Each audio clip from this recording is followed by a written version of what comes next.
3D boxing here, undefeated super flyweight champ, WBC Super flyweight champ, Bam Rodriguez. How you feeling? How'd camp go? Camp went, better than ever. It was probably the best camp I've ever had, and I'm ready to go. I'm real excited for Saturday night. You could have chose a lot of opponents for your first defense. Sor Rungvisai, future Hall of Famer, guy that knocked out Chocolatito. Why Sor Rungvisai for your first defense? Like I said in the press conference, I want to be a special fighter. I don't want to be just an average fighter. So fights like this is what's gonna make me a special fighter, and especially a victory. It'll just take me to the top. You're in probably the toughest weight class in the sport. Outside of your brother. I mean, is there a kill list? Okay, I got Quadras, Sor Rungvisai is next, then Chocolatito, Estrada, Ioka. I mean, is this just a bunch of guys you want to go through? I've been talking with my team, and after this fight we might move back down to 112 depending on how things go Saturday. But after this fight, our main focus is going back down to 112. So you're gonna go down to 112? We'll see what happens there. Yeah. Is there anyone specifically at 112 you have your eye on? Or is it just run through anybody who has a belt? I'm coming for whoever. How are you feeling at 115? I mean, you're fighting a guy in Sor Rungvisai who's a huge 115 pounder who's been there his whole career. How do you feel at 115? I feel good. I feel strong. I don't have to lose as much weight, so that's an advantage to me as well. I mean, but I still carry the power. Obviously, I dropped Carlos Wallace, so I mean, it's gonna be an exciting night on Saturday. Now you had a whole camp now. I mean, the Quadras fight you took on 6 days' notice. 6 days. You had a whole camp here. You were able to better prepare. I mean, do you feel stronger and better now than you did in the Quadras fight? Yeah, mentally and physically.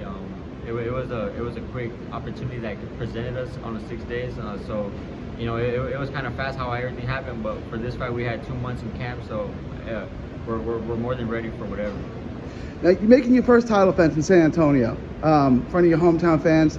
You become a superstar here. What's that like to make your first defense, your first ever title defense in your hometown? It's better than ever. I mean, I couldn't ask for more. Like I said, it's one thing being a world champion, but to be able to defend it in your hometown, that's something special, and not a lot of fighters get that opportunity, so I'm more than happy to be fighting here. Just a couple hours away, Errol Spence has made a habit now of constantly fighting in Dallas, Cowboy Stadium. That's something we can expect from you. It's something we can hope for you, where this isn't just a one-time thing that we can see you here in San Antonio on a regular basis. Yeah, hopefully. I mean, San Antonio is a hot spot for boxing. So to keep bringing fights back here, it would mean everything. What's it like to be not just a superstar in your hometown, but the talk of the boxing world? I mean, you went from like the hardcore darling, like everyone's like, oh, you got to see this kid Bam Rodriguez. Now that everyone's talking to you like you're one of the best young fighters to come along in a long time. What's that like to have that kind of stardom on? Yeah, I mean, it's cool. It's just, all my hard work and my dedication to the sport for 12 years, 13 years now, it's finally paying off, and this is the recognition I feel like I deserve. Like you say, after this fight, you want to go down to 112.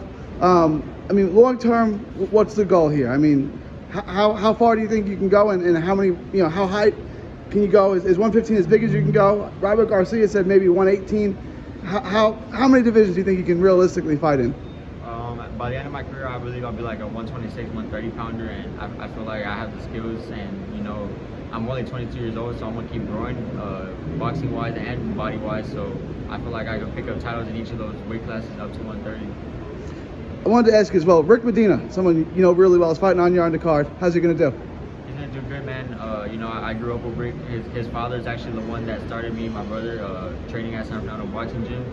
And so to see Rick on the card, I feel very happy for him, and I believe he's gonna perform well, and he's gonna be a great night of boxing. Bam Rodriguez, I appreciate your time. Tell them where they can find you on social media. Instagram and Twitter at 210bam.